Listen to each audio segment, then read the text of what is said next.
Siapa sih yang gak pernah menginjakan kakinya ke ibu kota Jakarta? Yap, kota besar yang penuh dengan keberagaman budaya dan ciri khas suku Betawinya kini didampingi dengan segala kemewahan yang ada di sana. Tapi, tahu gak sih, pada zaman sekarang, sebagian masyarakat di sana sudah mulai lupa dengan budaya dan adat istiadat yang ada di kota Jakarta. Penasaran apa saja kebudayaan yang ada di sana? Yuk kita bahas.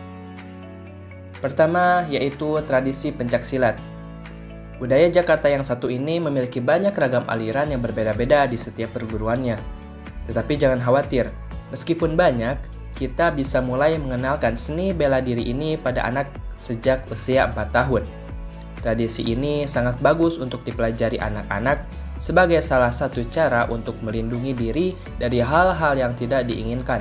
Selain itu, juga sebagai salah satu cara untuk melestarikan budaya Jakarta. Kedua, ada lenong.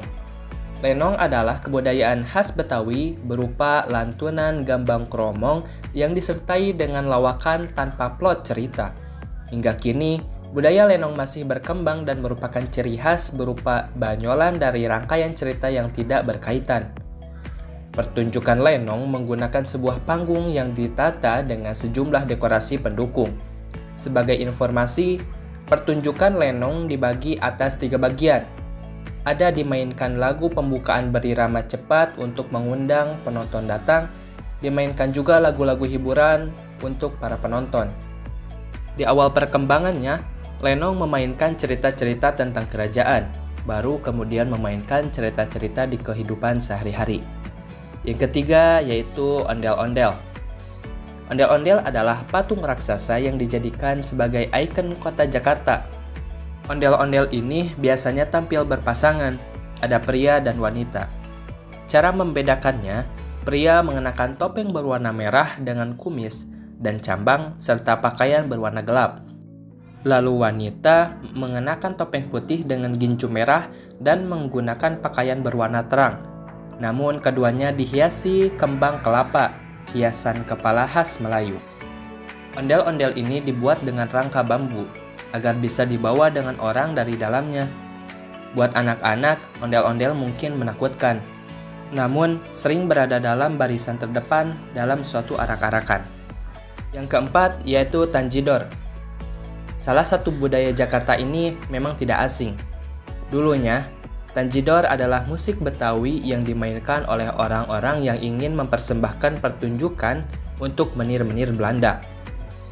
Kini, tanjidor dikenal sebagai sebuah kesenian Betawi yang berbentuk orkes, yang dikembangkan oleh masyarakat Betawi yang tinggal di daerah Bekasi dan Karawang.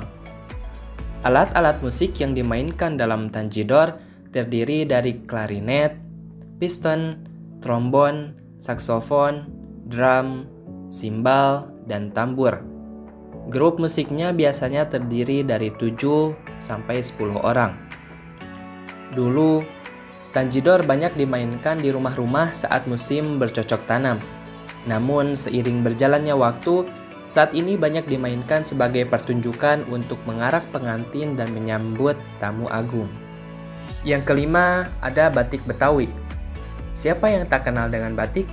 Bahkan, batik telah diakui oleh UNESCO sebagai salah satu budaya warisan dunia asli Indonesia pada tahun 2009 lalu.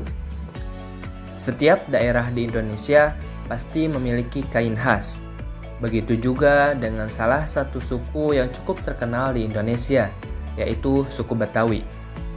Batik Betawi memiliki ciri khas sendiri, yaitu warnanya yang mencolok dan gambar-gambarnya yang menggambarkan tentang kebudayaan Betawi.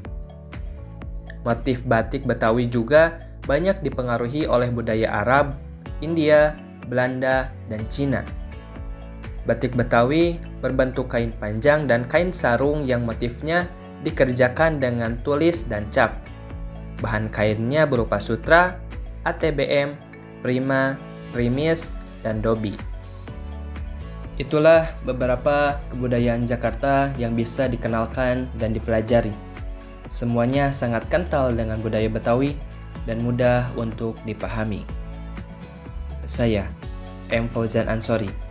mahasiswa Pendidikan Sosiologi 2019, Universitas Pendidikan Indonesia. Untuk perkuliahan Pendidikan Multikultural,